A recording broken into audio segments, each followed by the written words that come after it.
Hey everybody. Been a long, hard winter. Haven't made a video in a while.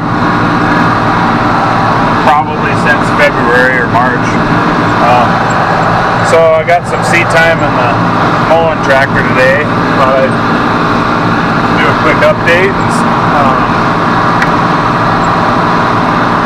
We're having a better year this year, 2018. I wouldn't say we're out of the drought, but we're having a much better year than the previous two, where we put up about 0.3 of a ton both years. This year the hay is running closer to probably 0.7 of a ton. Some places a ton to the acre. So it's considerably better. I mean, if you've seen my videos from the previous couple years, this is the same field, and it's substantially better, even though this stuff's starting to dry up. We're a little late getting to it. The middle of June was pretty rainy, even though we didn't get a lot of rain, but it was cool weather and not real good haying weather. Plus, we've been busy getting our cows AI'd, and you know how that is, takes a lot of time. It's a lot of work, and that's the one job that's got to be done right for sure. The hay, we'll get to the hay when we get to the hay, you know. So here we are, the 5th of July, and things are looking better. Kind of a blustery day here, but yeah, the hay is looking better. Hopefully we've got enough this year that we don't have to buy any. If we do have to buy some, hopefully you know, it's a lot closer this year, since western South Dakota is having a better year also. That's encouraging. A lot of folks are, you know, the last 2 hard years have put a lot of folks in a hard place, hard position. And I mean, ourselves included. I was looking for a better tractor here this spring after this hard winter. We really like another 10 series John Deere, and we bought so much hay this spring that we kind of had to rethink what our needs were versus what our wants were, and we thought for the time being another 4630 would fit the bill really well for us, since they're darn near bulletproof. Simple tractors, and I mean, just today, for an example, the AC compressor was rattling. It was about to go out. I figured, oh man, AC compressor, that's going to be $700, $800, $1,000, maybe more from Deere. And called my local parts store, and they had one on the shelf for $240. I mean, it just doesn't get cheaper than that. So yeah, the 4630s are doing us a good service. We've got them basically on a baler, this mower, and the rake now. We'll take the 2520 off and put a 4630 on there, which is way overkill, but they don't use a lot of fuel when you're not demanding a lot of power. Honestly, it will do better on fuel than the 2520 was doing.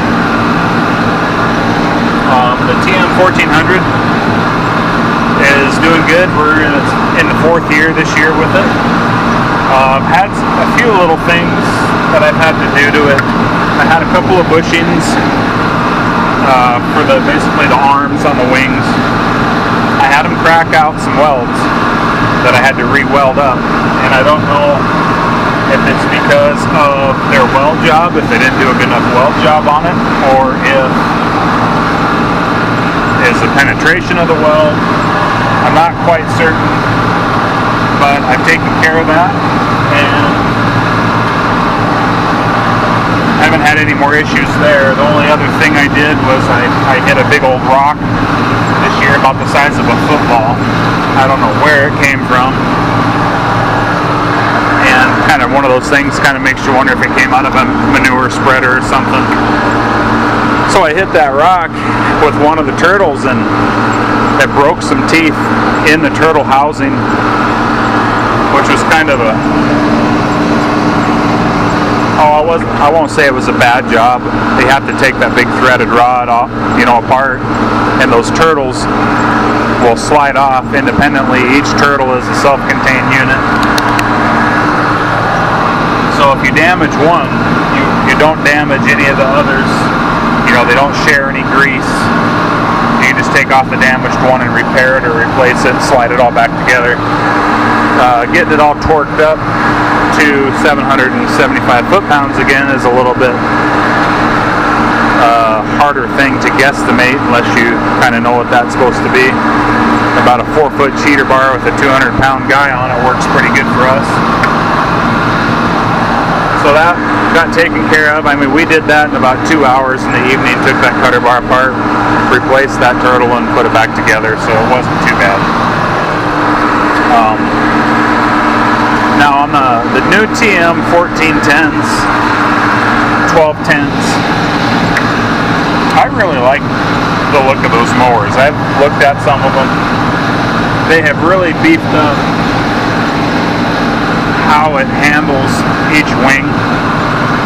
The suspension and where they mounted the cylinders for each wing has been changed. It just looks like it's been beefed up. It looks like it's been improved, the way it suspends the wings. The cutter bar has been beefed up by about 1/3. If you look at them, they are just beefy. And there's more bracing for the cutter bar, so it's not suspended out over such a long expanse there with no support. So, you know, another good hay year, a real good hay year, not like a mediocre year like this, but maybe the next real good hay year, maybe we trade mowers.